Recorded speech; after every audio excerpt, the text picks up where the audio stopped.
Hello বন্ধুরা, Bidisha family ব্লগে তোমাদেরকে স্বাগত। তোমরা কেমন আছো? আশা করি খুব ভালো আছো। আমিও খুব ভালো আছি। তো আজকে 19শে জ্যৈষ্ঠ আমাদের বাড়িতে আজকে লোকনাথের পুজো হচ্ছে। বেশিরভাগ বাড়িতেই হয় আজকের দিনে লোকনাথ বাবার পুজো। তো আমি সকাল সকাল ঘুম থেকে উঠে স্নান করে কাজ সেরে লোকনাথকে আর আমার গোপুসোনাকে দুধ দিয়ে স্নান করে নিলাম। তারপরে দেখো মা সব ফল বানিয়ে দিয়েছে, আমি স্নান করিয়ে গোপুসোনাকে আর সবাইকে সুন্দর করে ফুল দিয়ে সাজিয়ে দিয়েছি। এবার লোকনাথকেও নতুন জামা পরিয়ে দিয়েছি, পাগড়ি পরিয়েছি। তো দেখো সকালবেলা আমি ফল মিছরি সব দিয়ে পুজো দিয়ে নিলাম। তারপরে দেব ভোগ রান্না করে দুপুরবেলা। তো তার জন্য দেখো 5 তরকারি রান্না হয়েছে, চাটনি হয়েছে, খিচুড়ি হয়েছে। খিচুড়িটা কিন্তু আতপ চালের বা গোবিন্দভোগ চালের না, খিচুড়িটা তৈরি হয়েছে কাউনের চাল দিয়ে। কাউনের চাল দিয়ে খিচুড়ি ও পায়েস রান্না হয়েছে।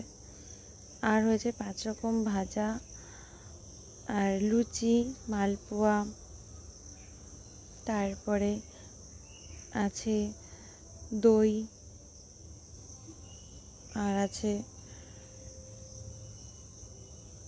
আমিত্তি, 5 রকম মিষ্টি, সব কিছু দিয়ে ভোগ সাজিয়ে দিয়েছি লোকনাথকে আর গোপুসোনাকে।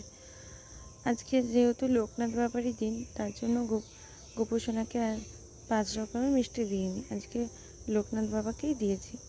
তো দেখো আমার গোপুসোনাকে কেমন লাগছে। হয়তো জামাটা বড়, কিন্তু দেখো কেমন লাগছে।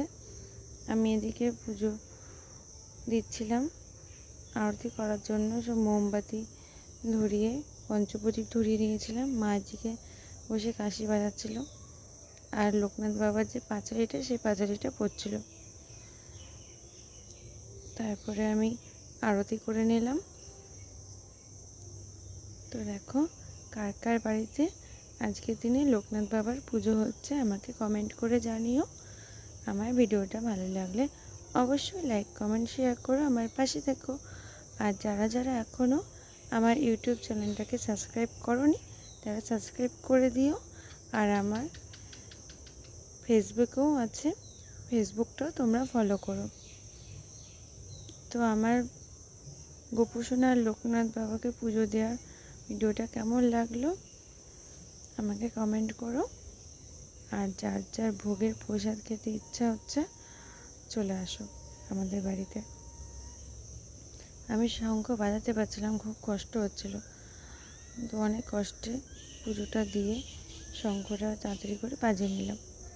যতই হোক পুজো দিচ্ছি, কষ্ট হলেও কিছু করার নেই। অত জোরে শাঁখ বাজাতে পারছিলাম না, চেষ্টা করেছিলাম। আর নমস্কার করার সময় জয় বাবা লোকনাথ, জয় বাবা লোকনাথ 3 বার বলে ফুল আর বেলপাতা নিয়ে চরণে নিবেদন করলাম। যেহেতু লোকনাথ আর শিব একই রূপে, তার জন্য বেলপাতা দিয়ে পুজো দিলাম। মাও দিয়েছিল।